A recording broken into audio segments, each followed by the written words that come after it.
Is it all right? Oh, it's perfect, sir. Yeah.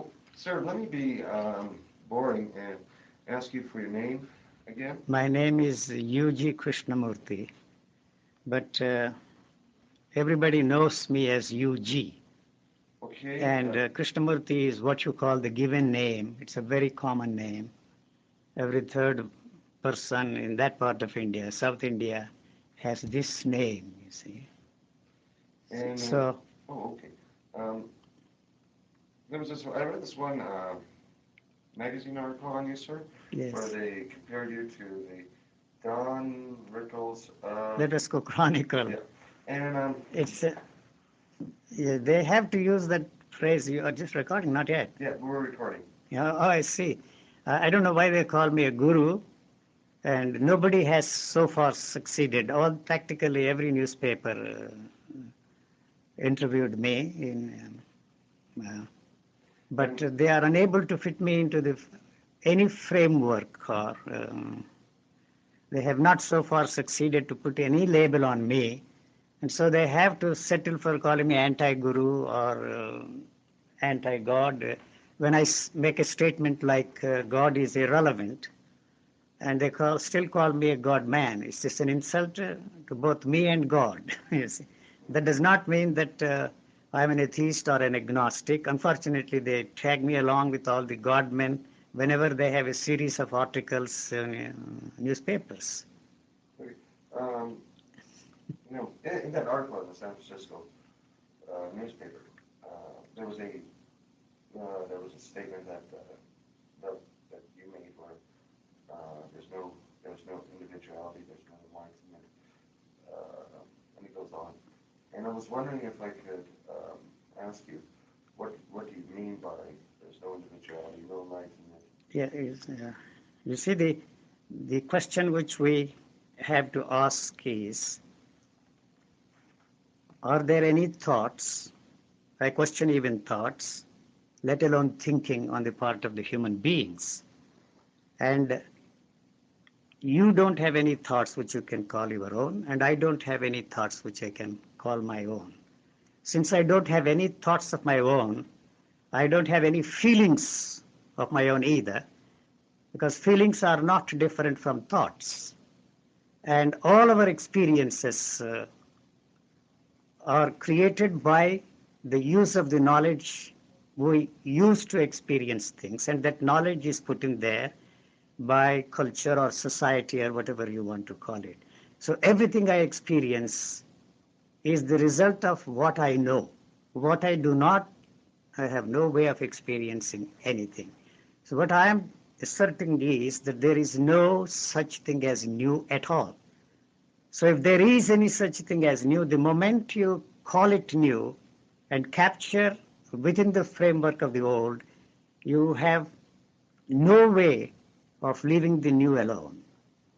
So since I use the thoughts which everybody uses, and through the help of those thoughts I experience the things that everybody experiences, there is no reason to call myself an individual. I don't know if I make myself clear. Mm. Uh, you said that these thoughts are not one's own property. If they're not one's own property, where then do they come from? They are put in by our culture, just the way you have created a memory bank or data bank in a computer. You are no different from a computer. And is this a is this something is this something is this something akin to what Hegel was saying about when he talked about the racial memory? Uh, See, the racial memory begins with your birth and ends with your death. The totality of human experiences are passed on to the succeeding generations. They are not just passed on, they are forced on the succeeding generations to give continuity to what you call what was the phrase you used? Racial memory? Racial memory. And even memory, what is memory? I don't think even the brain physiologists have come up with a very satisfactory answer to the question, what is memory? So as a student of psychology, I memorized the statement, the capacity to recall a specific thing at a specific time is memory. But that is questionable because the memory is always absent except when the need is created by the situation you find yourself in. It is that memory that has created what we call the entity or the individual. Otherwise, there is no individual, there is no entity. Unfortunately, that individual or non-existing entity demands the continuity and the constant use of memory to maintain its continuity. So memory is used for purposes for which it is not intended. The, the use we are putting that memory is only to maintain that continuity or that non-existing entity, whether you are awake or asleep or dreaming. So that's the reason why we don't have energy to meet the challenges of life. Okay. What have you studied, sir? I studied philosophy and psychology, and this might interest you. From the very beginning, I questioned what we call mind. And naturally, what you call is a subsidiary or a minor, you see, here. There in India, it was called the subsidiary. The main subject was philosophy. But this always bothered me. Of course, I had to study Freud, Jung, and all the other leading psychologists. And I discovered that there is no mind here. Why the hell am I studying? I completed my course, what they call honors there. It was an exact modeled after the Cambridge what do they call, 3-year course instead of a 4-year course. And towards the end of my studies, just before my examination, I went to my professor and asked him, what the hell have I been doing all my 3 years of studying this? I don't find anything called mind here in me. What's the point in studying? He was the only man who gave me a very honest answer. He said, don't ask that fundamental question. Are you interested in getting a degree here, a master's degree? And what will I do with the degree? You will go and teach others what you have learned here. But never ask that fundamental question. Do you want a degree? Yes, I said, no, I don't want a degree, and I walked out. So for all practical purposes, I'm a dropout. The only man who gave me an honest answer was that professor, you see. So I can assert now that I don't think I have learned anything either from spiritual or secular teachers. Sir, just earlier this week, I had a lovely opportunity to interview Bill Buckley, William F. Buckley Jr. Who happens to be who is a columnist. I know. He has a show also of his There was own. this one question I asked him, and I was wondering if I could ask you to comment on. I asked William F. Buckley, you're a journalist, you're also the conservative. So how does one not let one's philosophy and feelings interfere with the reporting of the truth? William F. Buckley answered, I really can't answer that because I've never tried it. He has never tried it, and nobody has tried it. If he's honest and decorous and decent enough, he would say there is no way he can live the truth without coloring it from what he has known and what he has experienced. So it is the opinion of somebody. You see that we either have to reject or accept. Whenever I am in a show like this, or whenever the journalists come to interview me, or those people like psychologists and scientists who are curious to meet me, when there is a dialogue like this or a conversation like this, we always come to a point when that person says that is your point of view, forgetting that what he's saying also is his point of view. So we find ourselves in a situation where we have to use logic, rationality, and logic is power. You see, you are more logical than I am. And whoever made that statement that man is a rational being did not know what he was saying.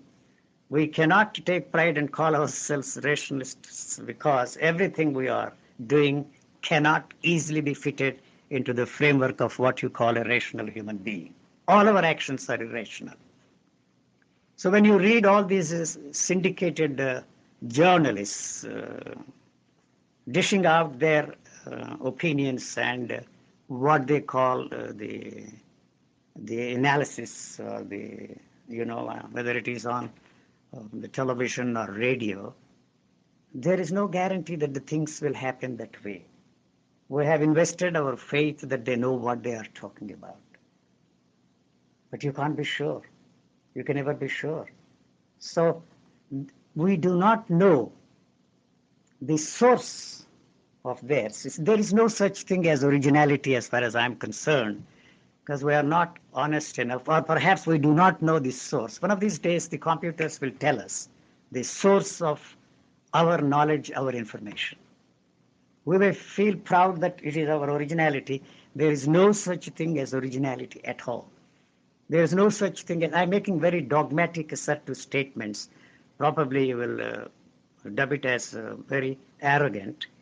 But the creativity that we are all talking about, creative learning, creative literature, creative music, is not really creative because we are not honest enough to admit that we are copying something that is already there. Only life is creative. Life does not use anything as a model. When once it has perfected something, it brushes it aside and it starts all over again. So that is why I maintain that we have placed before ourselves, whether we have accepted it or not, whether we are fighting against what the society, culture, or whatever you want to call it, has placed before us, the model of a perfect being. That perfect being is the model of the great spiritual teachers of mankind. But nature is creating a perfect species, so there is a tremendous battle between what nature is trying to do, what life is trying to do, is to create a perfect species and not a perfect being. So everybody is forced to use thought, which is fascist in its nature, to fit ourselves into that framework. So all our energy is wasted in trying to fit ourselves into the framework created by the society because the society does not want to change. Sir, another boring question. Where did you grow up? I grew up in India. I was educated in India. I was fortunate enough to live with the masterminds from every part of the world. I make sometimes frivolous statements. I lived with masterminds, great spiritual teachers, the rapists, the murderers, the thieves, and all and every kind of human beings. And I have traveled everywhere in the world. For 60 years, I have been traveling. I have not lived in any place for 6 months at a stretch. As I was saying at the very beginning, I spent my formative years in India and the rest of my life outside India. Okay. I have known America for almost 40 years. Let's see now. How have you made your living? Some fool of an ass created a sort of a trust for me, and that made it easy for me not to go through this horrible way of living from 9 to 5 to make a living. Oh, well. I'm very lucky. Then I hope this So that put person me. is included in your prayers every night. No, I don't think I believe in prayers at all. It is not because of the prayers or any such thing. They worked hard and they sweated and then believed that they should make our lives easy. They made a foolish mistake. Otherwise, I would have become a very ruthless man. Why? Well, because that's the way we are all functioning, and we have to function. To fit into this world is not an easy thing. The society has created. I have nothing against the society. I have nothing against the world. The world cannot be any different from what it is. We may talk of a new world order. As a matter of fact, when I was lecturing here in the United States and everywhere all over the world, one of my favorite themes was the world in transition. I did not realize what the hell I'm talking about, the transition from where to where. It has exactly be be in the same awe all the time. You see, my grandfather used to tell me, we must leave behind a better world than we were born into. I assure you that he left the worst kind of a world than the world he found himself in. And was that his fault? It's absolutely his fault. His wanting to create a heaven on this planet is the one that is turning the whole thing into a hell.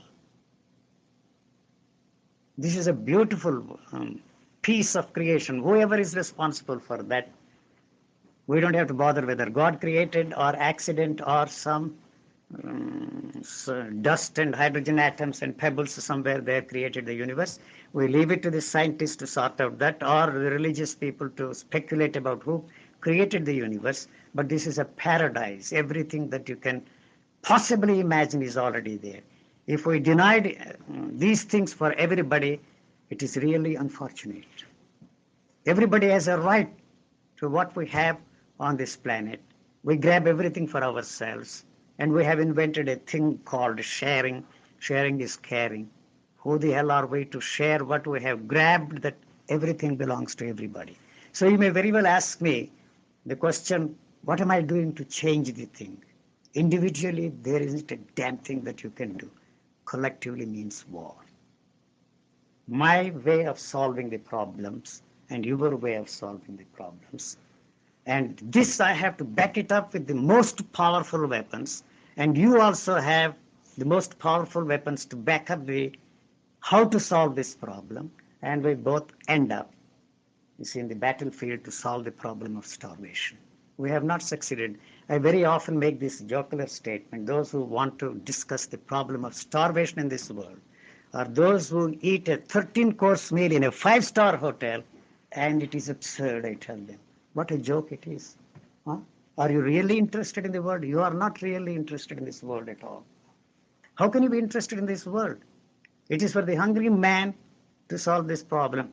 And somebody asked me a question, you see, in one of his radio interviews. What do you think of this land of enchantment? Truly, it is a land of enchantment. But you don't forget, this is the land where the nuclear age was born. You know, don't forget that. That might wipe us all out. Who knows? You can be proud of the fact that the nuclear age was born here in this enchanted land, the land of enchantment. If we don't use it right, probably we will all be wiped out. But it is no loss to this planet, you see. As far as nature is concerned, we will be far more useful dead than alive, because it can use these bodies to increase the energy in this universe. So, sir, after that cheery note. A very pessimistic note, a very gloomy, doomy song of mine.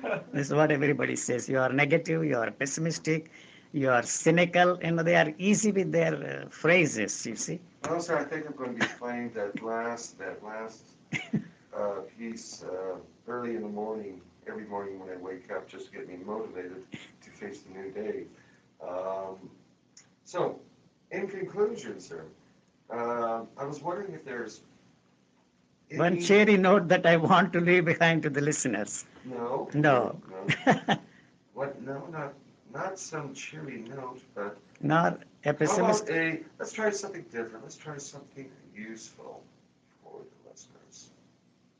My interest is to make any listener, by any accident, listens to this, he will stop in the tracks and then begin to think things out for himself. And Not depend upon any thought. You see, I am lucky. How lucky I am, I cannot tell you. I am somehow lucky that everything that everybody thought, felt, and experienced before was flushed out of my system. How it happened, when it happened, why it happened, has it really happened, I really don't know. But this is something which is not in the area of an experience, so it cannot be shared with anybody. So I'm singing my own song. This song is quite different from the songs you are already singing. All of you are singing. The note is different, the tune is different, the melody is different. So there is no way the listener can capture this song and make it part of his song. He has to sing his own song for his own comfort and for the comfort of others, if it can be of any comforting thing for others. I don't know why I'm saying all this. I've said enough, haven't I? Well, It is highly presumptuous. What's the name of the tune of that song? There is no name. It cannot be labeled. It cannot be sold as a super hit in the market. And Eugene, if I may be so bold as to call you Eugene, I wish to thank you for coming up here at this ungodly hour. I told him it is highly presumptuous on the part of the illiterate to go on a program intended for the students of the University of New Mexico. Thank you.